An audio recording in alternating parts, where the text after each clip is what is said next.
think you need to try a little harder. The dad of one of the victims of the PCH crash addresses a task force as a state of emergency is declared, the first steps being promised to solve the safety crisis on the highway. Plus, blue skies now, but storm weather is on the way, when the rain that could last for several days is expected. And sending a clear signal, the installation going up in Bluffs Park that hopes to reach all of Malibu. And residents meet with local law enforcement over a cup of coffee, the top safety concerns on their minds. News at 5 starts now.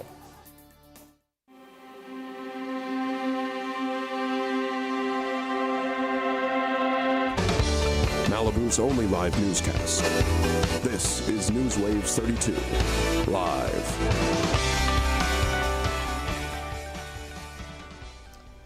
A task force comes together to make the 21 miles of the PCH that run through Malibu safer. Good evening, I'm Joe Allgood. And I'm Carolyn Kimball. Welcome to NewsWaves. It has been exactly 4 weeks since the crash that took the lives of 4 Pepperdine students. Now, city and state leaders are promising PCH change for the better. The Malibu community is also vowing to remember. Abby Wilt is live at the corner of PCH and Webb Way, where a vigil is just starting. Abby?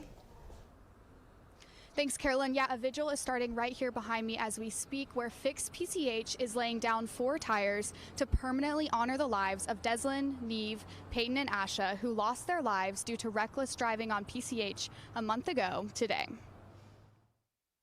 PCH is the only road that can be used to take your kids to school. It's the only road that can be used to go to the grocery store. 58 deaths with one common cause: reckless driving on PCH. This is an unusual, extraordinary situation. We clearly have the ability to declare a local emergency. Since 2010, 58 people have lost their lives on PCH. In a blink of an eye, their lives were just snuffed out. And most recently, 4 of Pepperdine's own: Deslin Williams, Asha Weir, Peyton Stewart, and Neve Rolston. And I used to call these accidents, but they aren't accidents. They're car crashes. They're the result of speeding drivers, careless drivers, drunk drivers, angry drivers. And now, Malibu is in a local state of emergency. This morning, the city hosted a special meeting with the PCH task force, bringing state leaders to Malibu to discuss steps to make PCH safer. Our communities have seen too much tragedy. Enough is enough. We have to take action now. The leaders are vowing to work with Caltrans, who controls the roads in Malibu and is facing criticism for not doing enough. Barry Stewart, who lost his daughter Peyton 1 month ago in the PCH crash, addressed the task force saying he wants a clear outline of real penalties drivers will get for breaking the law. $100 is only about $15 more than my daughter Peyton and I spent to have lunch at the Broad Street Oyster Company. Leaders say by declaring a safety corridor for PCH through Malibu, drivers can expect lower speed limits and double the amount in fines in the short term. And long term, passing a bill to give Malibu more authority over lowering the speed limit, installing speed cameras, and increasing CHP patrol. Traffic detectives say the city is already doing more traffic enforcement on PCH with some positive effect. We are cracking down, we're taking a zero tolerance approach. And just last week, they arrested a Pepperdine student for driving 101 miles per hour on the intersection of PCH and Webb Way. You would think after what happened, they would know to slow down, but apparently not. So. Now, a month after 4 more lives were lost. I think you need to try a little harder. It's blindingly obvious that we not only need to reduce the speed limit, but we need to enforce the law and do so efficiently. This comes after the city of Malibu declared a state of emergency last night, and leaders descended on the city again today to fight to make PCH safer, all in order to make sure no more tires need to be placed right here. Back to you in the studio. Thank you for that report, Abby. You know, it really is beautiful seeing the different ways that students are, and community members and families are choosing to remember the lives that were lost. Yeah, and encouraging to see change. And coming up next, a major weather shift. A storm system is heading our way. Emma joins us early with details of when the rain is expected. Emma? Yes, pull out your umbrella and check your windshield wipers. Still sunny, blue skies, and mild temperatures today, as you see here, but the change is coming. A Pacific storm is moving our way. It's another atmospheric river that we experienced last winter. Northern California will get the brunt of the storm, but the first round that will come through Southern California will bring showers starting tomorrow evening. Friday, another round comes in, and that one could be heavier, right as many of us here at Pepperdine will be traveling home for break. I'll have the full details on that coming with my full forecast. Until then, Carolyn, I'll send it back to you. Thank you, Emma. In addition to the rain that will impact driving, Caltrans is scheduled to do pavement repair on PCH through Friday. Caltrans is telling drivers to plan for expected traffic delays on PCH due to various lane closures between 9 and 3 p.m. Planned closures include the right lane just south of Heathercliff Road tomorrow, the left lane just west of Escondido Beach Road on Thursday, and the right lane at Carbon Beach on Friday. A new proposal aims for better representation on the Malibu Planning Commission at all times. This is new ground. Apparently it's never been done in California before. Doug Stewart brought forth the proposal last night. It would allow each council member to appoint an alternate planning commissioner for when their main appointee is not available. Stewart said when he tried to get people to serve on the commission, most couldn't commit to all the meetings. Mayor Steve Ehring, who served on the Planning Commission for 4 years, called the proposal an overreaction to something that is not a big problem. The council agreed to have the city attorney get more information and decide on the proposal at a later date. Earlier today, Malibu residents joined deputies for coffee and necessary conversations. Reporter Sahana Patel is here in the studio with the top safety concerns they discussed. Sahana? Thanks, Joe. Coffee, pastries, and a side of questions. The Malibu community gathered today to meet the people who keep our Malibu safe. Coffee with the Sheriff happens every couple of months in the surrounding communities of Westlake and Agora, as well as the city of Malibu. Sergeant Chris Sonderland says the focus of the event is to answer any questions and address all concerns that the community has. It's a low-key, non-confrontational, come out and meet the local deputies that work Malibu out here, and you can ask questions, get to know us, because, we're just like you guys too. We live in the community, and we just happen to work here, and we work for the Sheriff's Department. So you can come talk to us, you don't have to feel intimidated, and it's a great way to, meet people and have community outreach. Deputies received all different types of questions at this event, ranging from the coolest call they've been on to how they plan to keep our roads safe. Road safety was a concern at this event. Deputies spoke about the new possible initiatives on PCH. Motor Deputy Paul Ferreira says he enjoys this event because it is an opportunity for the community, visitors, and deputies of Malibu to come together and get to know one another. City Council member Doug Stewart made an appearance at the event and said it was great to see the community gather together as we build toward preventing PCH accidents in the future. Back to you, Joe and Carolyn. Thank you, Sahana. Hopefully more events like that can help with that fight. And coastal concerns. Mary is live with us at City Hall.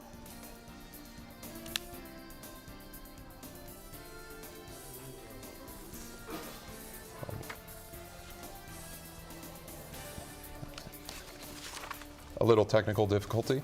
Up next, Cougar Connection, a key part of the wildlife crossing over the 101 freeway, is completed.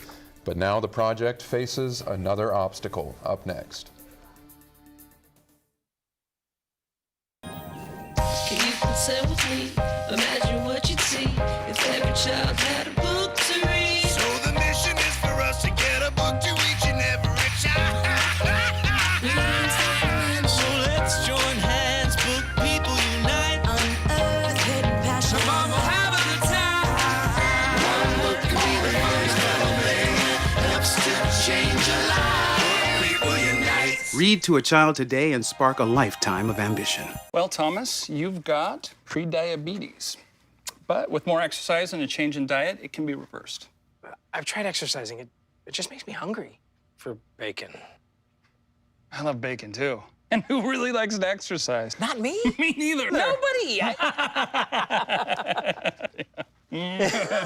So we're good?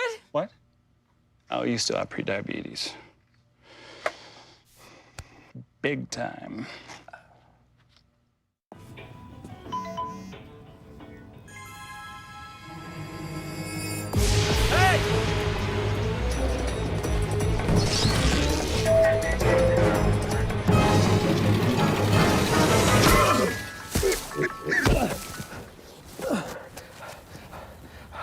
So, same time next week? Well, of course. Put away a few bucks, feel like $1,000,000. For free tips to help you save, go to Feed the Pig.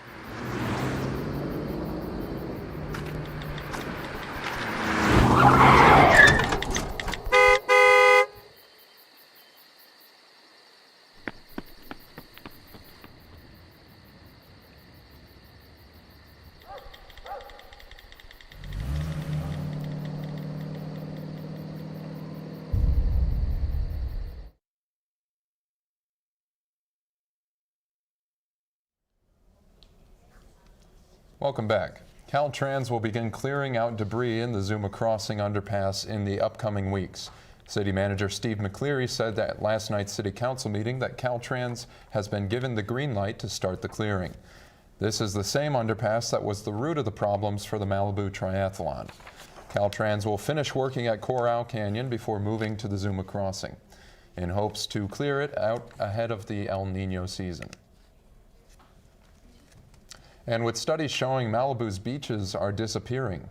People who live and work here are contributing important information about coastal conditions for the city to better evaluate the problem. NewsWaves reporter Mary Elizabeth is live at City Hall where a workshop just ended. Mary?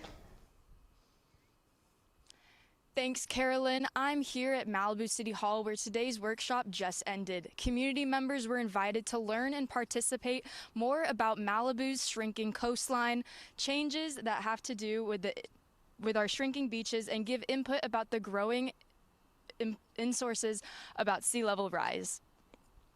After long delays due to the pandemic, around 50 community members gathered today to learn more about the city's reportings and findings from the Coastal Vulnerability Assessment and further steps of action. The city conducted a presentation of an overview of the assessment's findings and shared interactive web pages of areas for projected sea level rise and coastal hazards, which can be found on the city's website. After this, residents were able to give their comments and questions in the open house section of the workshop, which served as an opportunity for input. Residents voiced concerns that in the near future, beaches will cease to exist and wonder how it will affect building codes and the economy. However, the city was able to ease residents knowing that there are plans to place temporary berms and timber seawalls to help reduce flooding and alter the path of water to lessen erosion. The assessment helps determine the vulnerabilities and projected impacts of sea level rise in Malibu, but notes that 30% of the coast is already protected by armoring structures. In addition to attending workshops, the City of Malibu invites members to share their input by taking their online survey found on the city's website, which will be open until November 30th.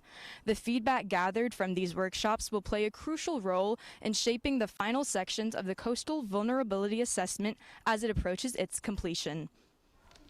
Additionally, a virtual workshop will be held this Thursday, November 16th, for the residents of Malibu to come together and learn more about this.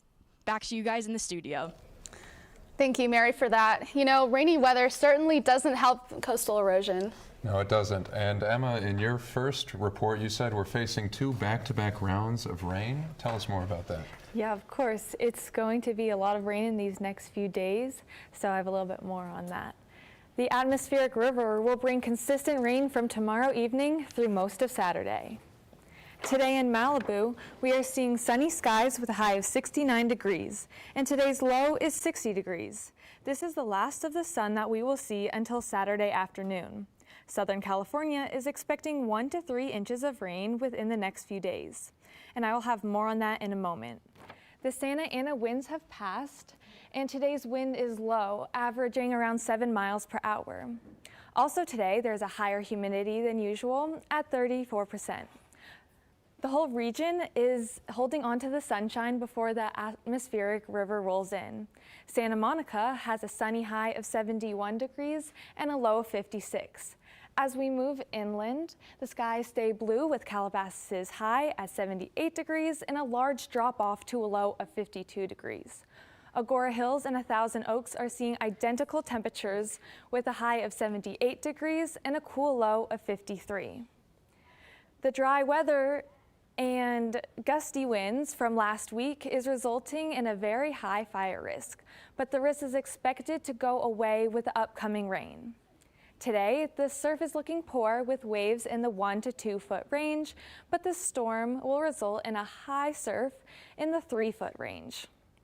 Taking a look forward to Malibu's forecast, tomorrow the first round of the storm will begin with scattered rains throughout the day. Thursday, there will be light rain continuing and we'll have a high of 68 degrees and then a drop off to a low of 58 degrees. Friday will be the warmest day of the week with a high of 70 degrees and a low of 59. But the second round of the storm is expected to bring heavier and more consistent rainfall. Saturday, the storm will start to move out and there will be a high of 67 degrees with a low of 56. Well, that is certainly some heavy rain, and I'm flashing back to last spring when we had the first atmospheric river. Oh my gosh, that was something. It really was. Good news for the fire danger, though. So yeah, good news for surfers, too. Mm-hmm. Yeah. Some good news will come out of all the rain. Yeah, just make sure to get an umbrella or raincoat. So thank you so much, Emma. Thank you. A big milestone in the construction of the Wallace-Annenberg Wildlife Crossing over Highway 101. Crews have started pouring thousands of pounds of concrete into the foundation of the bridge, bringing the massive project one step closer to its projected completion in late 2025. At the foot of the Santa Monica Mountains, we're standing basically like right around here. A group of hikers prepare for a steep endeavor into the wilderness. We should have some fun, right? The Cougar Conservancy is leading hiking tours of the hills surrounding the Wallace-Annenberg Wildlife Bridge. We provide educational opportunities for the public at risk, communities living and recreating in cougar habitat. Cougars require between 50 and 150 square miles of habitat. The Santa Monica Mountains has already reached its capacity, but the goal is to keep them from extinction and allow them to cross over into other areas to be able to have some genetic diversity. As for how to get animals to cross, the bridge will be covered with native plants and from the cougar perspective will appear as a natural continuation of the mountainside. Local wildlife is already familiar with the bridge, including a family of acorn woodpeckers that delayed construction because they were nesting in the work zone, and because this is a wildlife conservation project, we didn't want to interfere with them. Construction is broken into two separate phases. The first over Highway 101, as you see behind me, and the second over Agora Road. And that is going to begin within a few months or a year. However, the design for the second stage is still incomplete, and with over $100 million raised, the project is still $15 million short, which could mean the actual completion date is different than what we're anticipating right now. The Cougar Conservancy's P22 Legacy Project aims to fundraise the remaining amount through a match donation campaign. Beth Pratt, part of the leadership team for the crossing, found inspiration through P22, a local mountain lion who died in a traffic accident. And when I learned about his plight and the plight of all the mountain lions in the Santa Monica Mountains, I was like, how can I help? The Conservancy is selling prints of P22, commissioned by painter Monty Dolak, with proceeds going towards completing the bridge. This captures what this cat meant to all of us. The current completion date is scheduled for late 2025. This is what's going to protect wildlife for the future. That was such a cool tour to go on. I think it's so awesome that they're planting, native Calabasas grown vegetation across the bridge, so the cougar won't even know the difference. Yeah, it really is cool, and the tie to P22 as well. I remember when he crossed the 405, 8 lanes of traffic, so hopefully that won't need to happen anymore. I might get one of those prints though. Those you should. Cool. You should. I got a button. Oh, nice. I wish I had gotten one of those. Well, reaching all of Malibu. The partnership to provide emergency communication for the whole city, but why the announcement is met with some static. Moments in Time, the new art exhibit coming to the Malibu City Hall honoring Dick Van Dyke. And it might be the best holiday side hustle, how to make holiday movies.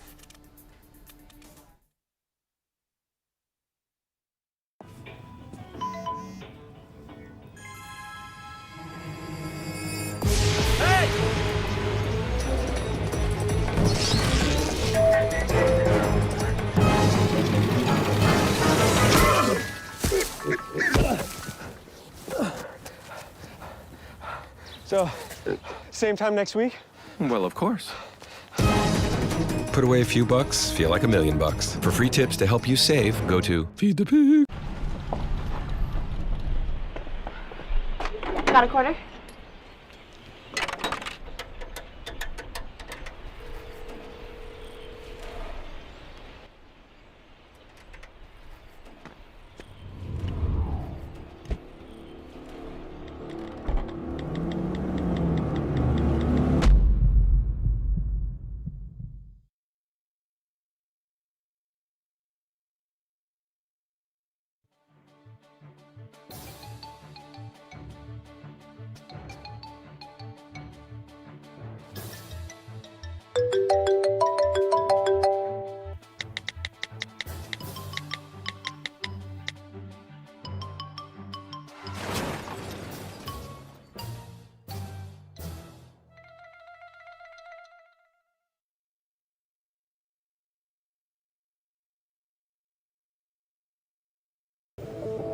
What are you, superheroes? Just four brothers who hate bullies and love this city.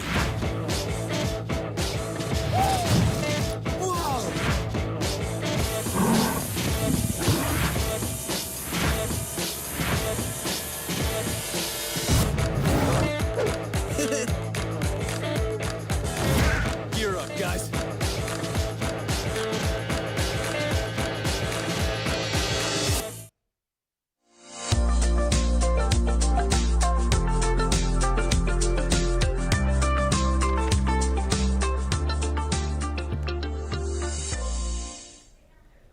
Welcome back.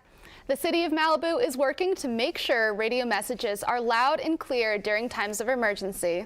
In this Live in Local segment, Gabrielle Salgado introduces us to who the city wants to make its official radio partner. The City of Malibu will partner with KBUU Radio to extend an emergency alert system throughout the city. The City Council unanimously approved the installation of a new FM booster for the station at Bluffs Park at last night's City Council meeting. In the case of an emergency, locals will be able to tune in to FM station KBUU 99.1 to receive emergency alert updates. While there are multiple FM stations that reach Malibu, none of them are received in all of Malibu. It was proposed that KBUU be referred to as the official emergency alert system radio broadcast once implemented. Public Safety Director Susan Duenas said KBUU is best for the job because He's the only FM station that is actually created and dedicated to serving Malibu. KBUU radio host Hans Layetz first proposed the idea of putting a 28-foot tall booster in the middle of the city in Bluffs Park after the Woolsey fire in 2019. Layetz currently owns a radio tower for KBUU on a hillside in Malibu that reaches nearly 15% of the city. Some community members are positive about the increased coverage. Maybe a radio station will be easier to tune in and get information. Others are hesitant. If there's an emergency, we don't have the time to go turn on a radio. Malibu resident Dion Antic suggests social media communication would be more effective for the community rather than FM radio. To me, it's just added steps to get a message that they can find a better way and spend money more efficiently. Now that it is approved, the city will work with the Planning Commission for all necessary permits. The radio broadcast will increase communication in the case of power outages or loss of cell service. Layetz will be responsible for all equipment, licenses, and functionality of the booster. Thank you, Gabrielle. That's actually really exciting to see. I got to visit Layetz and his radio station with Gabrielle. I remember that. He seems like a cool guy. He is, and it's an interesting setup he's got there, so it's good that he's got this booster coming. Nora is here with entertainment, including a tribute to one of Malibu's most beloved stars. Yes, thank you, Carolyn. Step into the world of Dick Van Dyke through portraiture. The art exhibit Moments in Time opens at Malibu City Hall this Sunday. The series of portraits photographed by Laura Johansson capture Van Dyke's personal moments with family and Disneyland outings. The opening reception starts at noon and includes live musical performances as well as a sit-down Q&A with the iconic actor. A student-painted mural adds a creative touch to Malibu High's campus. The four-sided mural wraps around a lone standing building, capturing a beautiful beach scene. But the project has a deeper purpose. It is part of a nationwide initiative in high schools that encourages a drug-free lifestyle. The process was an effort to pivot students' focus away from drugs, instead introducing them to the natural high of art. Kick off this holiday season in Santa Monica.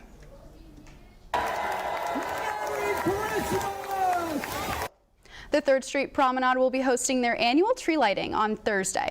Festivities start at 6 p.m. and include free photos with Santa, snow, and live performances. And if you're feeling sporty, lace up your skates at Ice Santa Monica. The skating rink is back for the winter season, and this year it's sponsored by Netflix. Weekly themed events, including Ugly Sweater Night and Holiday Pet Pageant, are hosted on the ice every Wednesday at 7 p.m. Tomorrow's night theme is ABBA Disco. Hi, Santa Monica is a little ways away, but I think I might have to make it out for ABBA Disco. Yes. That sounds so fun. Yes, so fun, and I think I have to enroll my pet in the pet pageant for sure. Oh yeah. All exciting events, and Dick Van Dyke. I mean, I might have to go down there on Sunday just to say I can, meet him and stuff. Yeah, he's the man of Malibu. You have to meet him. He's so nice. I wonder if he'll be a part of the musical performance. Maybe. As do I. But hopefully. He has some vocals. Yeah. Thank you so much, Nora. Of course. 'Tis the season for coming together and sharing holiday cheer, but for some, it's a full-time job. Cable. And then we'll eat a whole roll of Toll House cookie dough as fast as we can, and then, to finish, we'll snuggle. I've got to go to work, buddy. CableTV.com is hiring a chef of cheer to watch and rank 25 Christmas movies of your choice. The chosen candidate is tasked with ranking each movie along criteria including heartwarming, storytelling, nostalgia, and holiday cheer. If the $2,500 paycheck isn't enticing enough, the chief of cheer will receive a year's subscription to 7 streaming services. Cable.com is accepting application on their website through December 1st. I've heard they only offer that position to people who can pronounce chief of cheer. I'm off the list. I don't think you're getting that, but hey, if you can, that's wonderful. Not one, but 2 Pepperdine teams earn the top spot in their conferences. And with the holiday season upon us, you can find some merriness at your local fast food restaurants. What Chick-fil-A goers should order this winter, up next. You can say with me, imagine what you'd see if every child had a book to read. So the mission is for us to get a book to each and every child. So let's join hands, book people unite, unearth hidden passion. Come on, we'll have a good time. One book can be the first thing that helps to change a life. People unite. Read to a child today and spark a lifetime of ambition. Well, Thomas, you've got prediabetes. But with more exercise and a change in diet, it can be reversed. I've tried exercising. It just makes me hungry for bacon. I love bacon, too. And who really likes to exercise? Not me. Me neither. Nobody. So we're good? What? Oh, you still have prediabetes. Big time.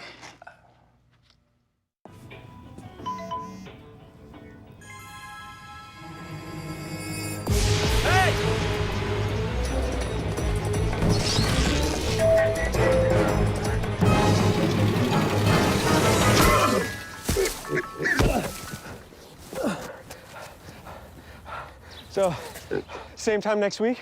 Well, of course. Put away a few bucks, feel like $1 million. For free tips to help you save, go to Feed the Pig.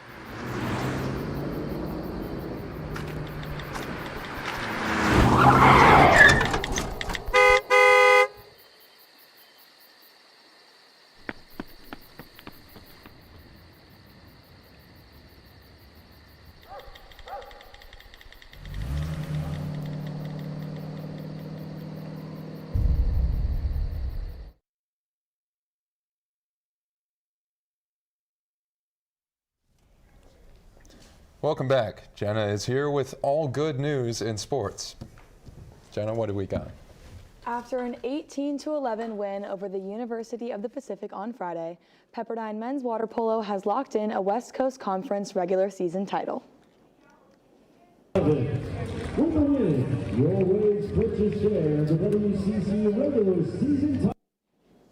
The Waves closed out their regular season ranked number 6 in the nation and have earned themselves the number 1 seed position in the conference tournament.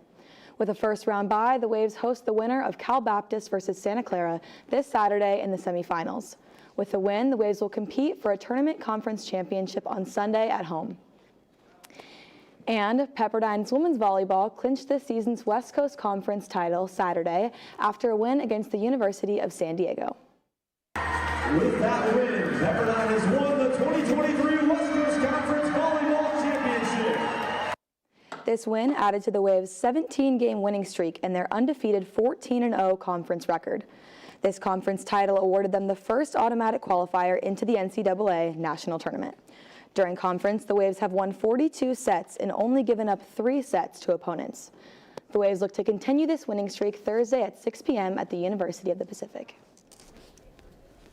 Well, that is fantastic news, Jenna. It seems like conference titles all around, and on top of women's soccer as well. So.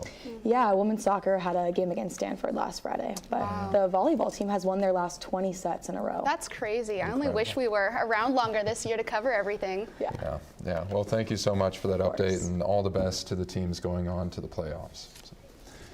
And here's a way to have a Merry Chickmas. Chick-fil-A is bringing back some old and new Christmas treats and merchandise, including the classic peppermint chip milkshake for the 15th year in a row. The 2 new items this holiday season include the peppermint iced coffee and the frosted peppermint chip coffee.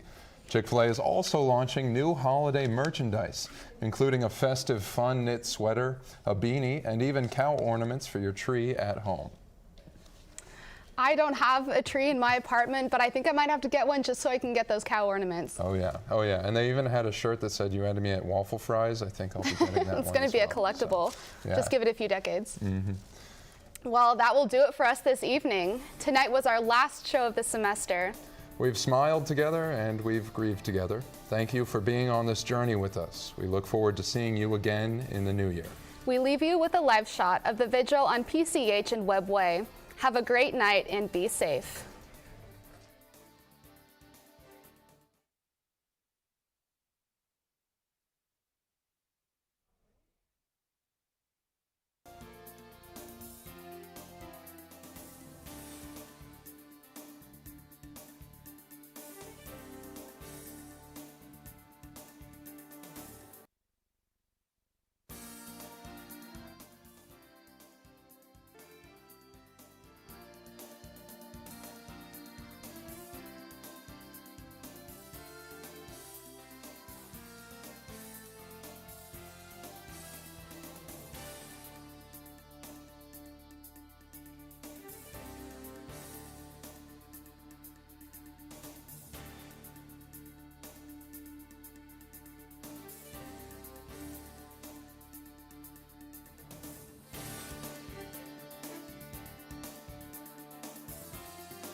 Candidas